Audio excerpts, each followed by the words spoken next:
സുഹൃത്തുക്കളെ, സഹോദരങ്ങളെ, അയ്യാ വണക്കമെന്നും പറഞ്ഞ് ഒരു കാപ്പിൽ ഇറങ്ങിയിട്ടുണ്ട്.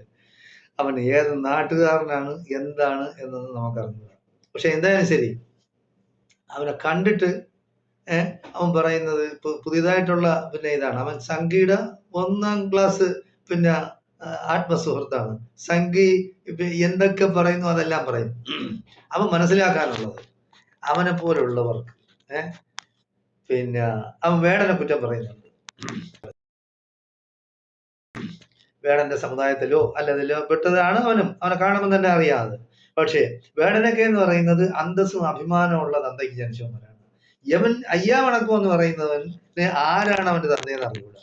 അവൻ പറയുന്നത് അവൻ ആദ്യം മനസ്സിലാക്കാനുള്ള ഇതാണ്, നിനക്കെല്ലാം എന്നാണ് വിദ്യാഭ്യാസം ചെയ്യാനുള്ള അവകാശം കിട്ടിയത്? ബ്രഹ്മ മുഹൂർത്തത്തിൽ എണീക്കണം, 3 മണിക്ക് എണീക്കണം. പിന്നെ ക്ഷേത്രത്തിൽ, നിന്റെ ക്ഷേത്രത്തിന്റെ അടുത്ത് വല്ലോ നിനക്ക് പോകാനുള്ള പിന്നെ ഇത് ഉണ്ടായിരുന്ന നേരത്തെ ഉണ്ടായിരുന്ന? അതെല്ലാം ഈ സംഘികൾ തന്നെയാണല്ലോ ഇല്ലാതാക്കിയത്. അതായത് ബ്രാഹ്മണൻ പോകുന്ന വഴിയെ പോകാൻ നിനക്ക് കഴിയുമായിരുന്നു നേരത്തെ. നീ നിന്റെ പിതാമഹന്മാർ, നിന്റെ അച്ഛനെ അപ്പൂപ്പന്റെ അടുത്ത് ചോദിച്ചു നോക്കണം. ഈ ബ്രാഹ്മണന്മാർ ഏതെങ്കിലും ഒരു പോറ്റിമാര് പോയാൽ ആ വഴി നീയോ നിന്റെ ആൾക്കാരെ പോയി അമരടിച്ച് നിന്റെ നാക്ക് പിഴുതെടുക്കുമായിരുന്നു. അങ്ങനെ ഒരു കാലഘട്ടം ഉണ്ടായിരുന്നു. മാറ് മറയ്ക്കാൻ ഒക്കില്ലായിരുന്നു. നിന്റെ സഹോദരിക്ക, നിന്റെ അമ്മയ്ക്ക, നിന്റെ മറ്റവർക്ക മാറ് മറയ്ക്കാൻ ഒക്കില്ലായിരുന്നു. അതൊക്കെ തുറന്നിട്ടുണ്ടാണ് നടന്നിരുന്നത്. ആ കാലഘട്ടത്തെ പറ്റി നീ ചിന്തിക്കണം.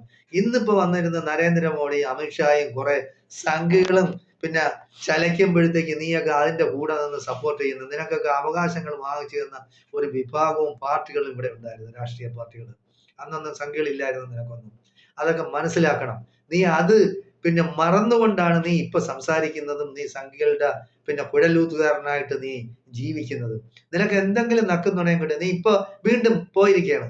അതായത് പണ്ട് എങ്ങനെയായിരുന്നു, നിന്നെ എല്ലാം ക്ഷേത്രത്തിന്റെ അടുത്ത് പോലും പ്രവേശിപ്പിക്കില്ലായിരുന്നു. ക്ഷേത്രത്തിൽ തൊഴാനുള്ളവൻ ഇപ്പൊ പറയാണ് ശയന പ്രദർശനം ചെയ്യാൻ പോകും, മറ്റത് പോകും. നിന്നെ ഒന്നും ക്ഷേത്രത്തിൽ അടുപ്പിക്കില്ല അവര്. അതെനിക്ക് നല്ലപോലെ അറിയാം. നിനക്കിനി പ്രത്യേകമായ ക്ഷേത്രം ഉണ്ടാക്കണം നീ. അല്ലാതെ നിനക്ക് അതിലൊന്നും പിന്നെ അടുത്തൊന്നും പോകാനൊന്നും നോക്കില്ല. നിന്നെ കാണുമ്പോൾ തന്നെ അറിയാം. അയ്യാ വണക്കമെന്നും പറഞ്ഞ് നീ പോയാൽ അവര് നിന്നെ അടിച്ച് പിന്നെ ശരിയാക്കി. നീ പിന്നെ ആ ക്ഷേത്രത്തിന്റെ അടുത്ത് പോകില്ല.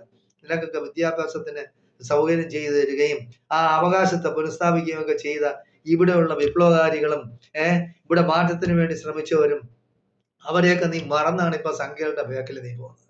നീ മനസ്സിലാക്കണമെന്നാണ് എനിക്ക് പറയാനുള്ളത്. നീ നിന്റെ പിതാവ്, നിന്റെ അച്ഛനോ അമ്മയോ അപ്പൂപ്പനോ ജീവിച്ചിരിപ്പുണ്ടെങ്കിൽ അവരുടെ അടുത്ത് നീ ചെന്ന് ചോദിച്ച് മനസ്സിലാക്കണം. അല്ലാതെ